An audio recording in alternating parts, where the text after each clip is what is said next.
This is kind of interesting. You're going to get like 3 of the 5 power conferences playing football as of now, and 2 of the Power Fives out. Well, that gives an opportunity for some of these schools maybe to make more of a run than they ever could.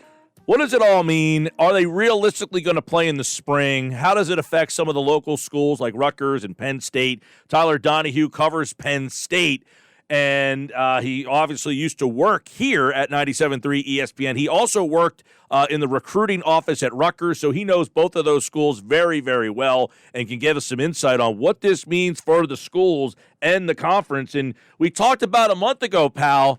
Here it is, the realization that there will be no college football in those areas. Number one, is the anticipation, Tyler, that they will play in the spring. Is that how you understand it? Good afternoon, guys, and still digesting everything along with you. But from what I gather and kind of what I knew going into this final stretch where Penn State was either going to get ready to play football in September or ultimately step aside like they ultimately did yesterday, I had a hard time wrapping my head around the possibility of a spring football schedule at the college level. First off, we're looking at a full calendar year for at least 2 of the 5 Power 5 conferences where they will not have conducted any live football action. That's on the practice field.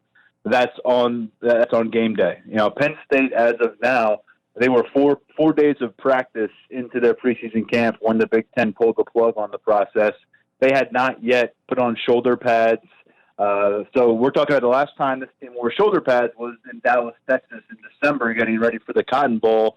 And by the time we're ready to play football again here in Happy Valley, that's going to be at least a year and a half in the rearview mirror. I think that's a lot to go from that, Mike, to saying, okay, we're going to need you guys to find a way to play 30 games, up to 30 games in one calendar year. And on top of that, all the draft-eligible players, from players who are first-round slam dunks to those who might be knocking on the door as late-round draft picks, how much are you risking to play a spring sports schedule if you're thinking in your head, I'm supposed to be an NFL rookie this year too. I'm supposed to get underway with my professional career and start working toward a second NFL contract, which is the most important NFL contract. Are you really anticipating that those guys are going to suit up for you in the spring? I don't see it happening. I know Ryan Day, Ohio State's head coach, put out today during a media session that he feels like it's feasible to get going in January with football. I don't know if this is lip service at this point. I think a lot of coaches are trying to do some recruiting right now and sound like they are passionate about playing football and adamant about trying to preserve what was going to happen maybe this fall. James Franklin's included in that.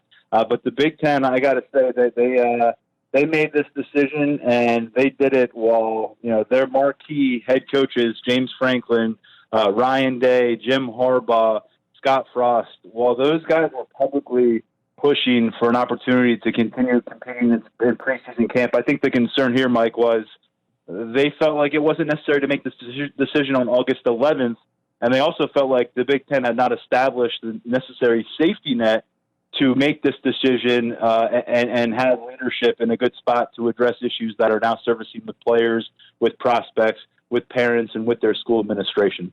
So how is it being received on the Penn State campus? I know some schools, Nebraska, and I guess some of the others are like, hey, we want to get out of here. We want to go play in the Big 12. And the Big 12 president or the Big 10 president saying, if you go there, you're not welcomed back. How is Penn State handling this? Where, by the way, as you just posted 51 minutes ago at TD's Take, Penn State has no new COVID cases since July 29th. They have 8 total cases of 560 athlete tests since June 8th.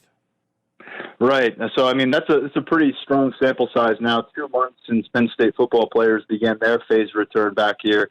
That last update we got, it's been an every other Wednesday deal with when Penn State gives us these COVID-19 test results. And 2 weeks ago, it was their first positive test, all 8 of them in one fell swoop.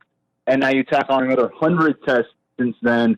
No new cases have popped up. I think a lot of people here within Penn State structure felt very positive about how they were approaching it. I can tell you that during the weekend, as news began to surface that the Big Ten was reversing course. Remember, we just got the updated revised Big Ten schedule a week ago today. I mean, we got that in our hands a week ago today, and all of a sudden it's gone now.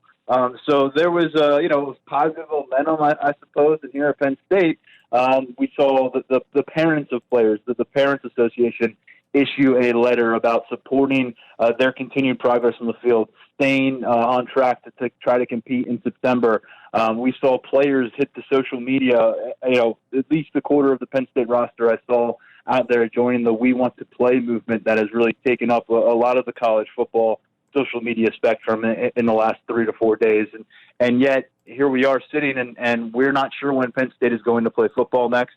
We're not sure if the 8 senior eligible players are going to get a chance to wrap up their college career in the way they expected.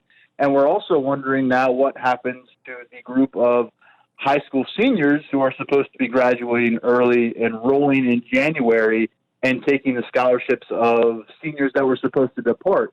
If the exit door is now shut, well, you're still going to have players coming in the other side, and that is a big issue right now. I think Penn State is left with a lot of logistics to sort through.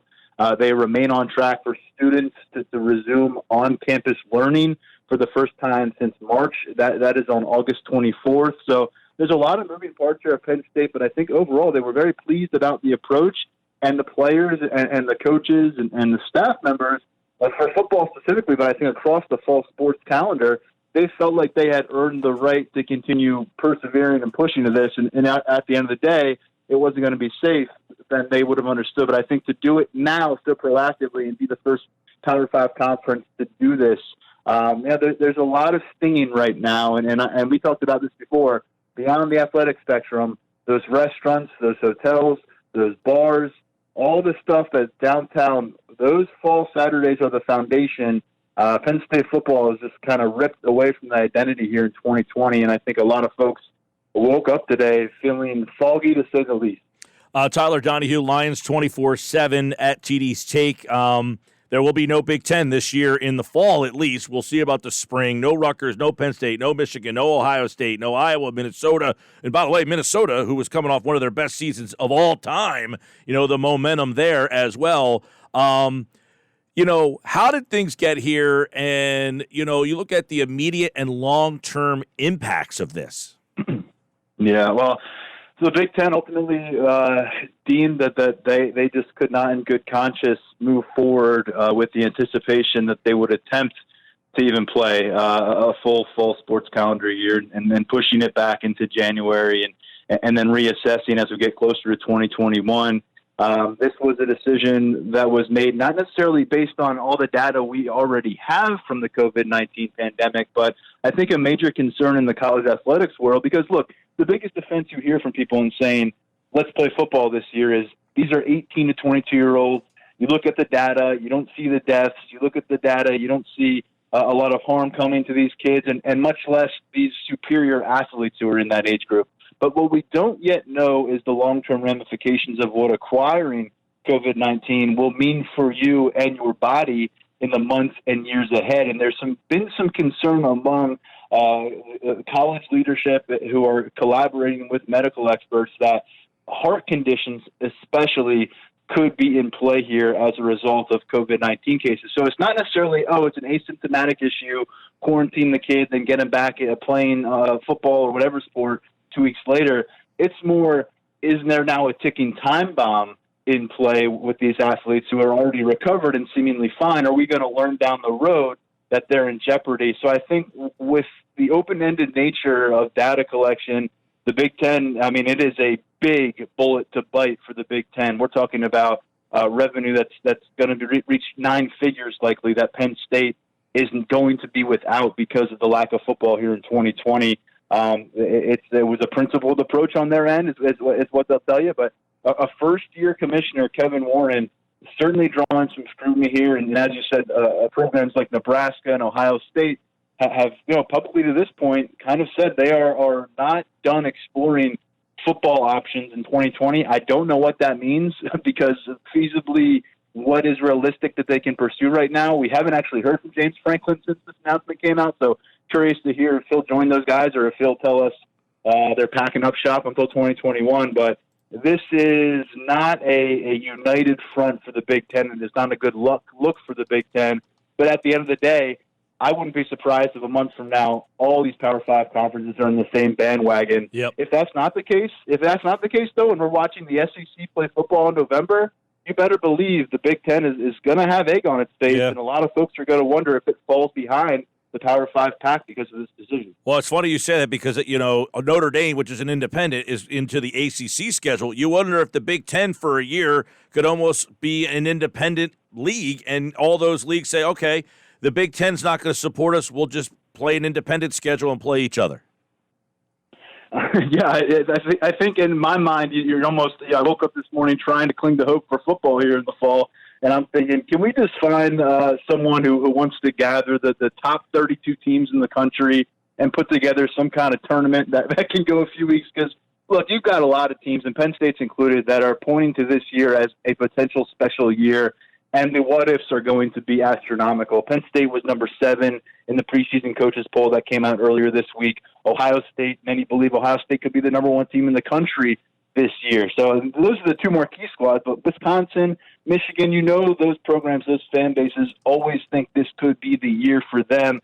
So in my mind, I'm thinking, can we gather the true contenders and find a way to play? That clearly is what's different, though, Mike, about what we're seeing in the NBA and the NHL and MLB. There's so much more flexibility when we're talking about professional athletes working with franchises under the structure of a collective bargaining agreement and what you can work out there versus student athletes in the current realm of college football. There's a lot of the skeletons in the closet of college football and college athletics and the problems with leadership are being exposed over the course of this pandemic. I think that's becoming very apparent to a lot of people. Do you think that there is now an opportunity for a league like the XFL to maybe take some college football players and then have a successful season in the spring league? I certainly think that there's going to be players who are at a crossroads. If you're done academically, if you've earned your degree, if you're a 5th-year senior or a lot of 4th-year seniors have already graduated because they're on an accelerated path. I mean, are you going to hang around and hang your hat on the college football folks figuring this thing out, or do you want to go try to get a payday? It's very tricky. I don't know what to make of the XFL.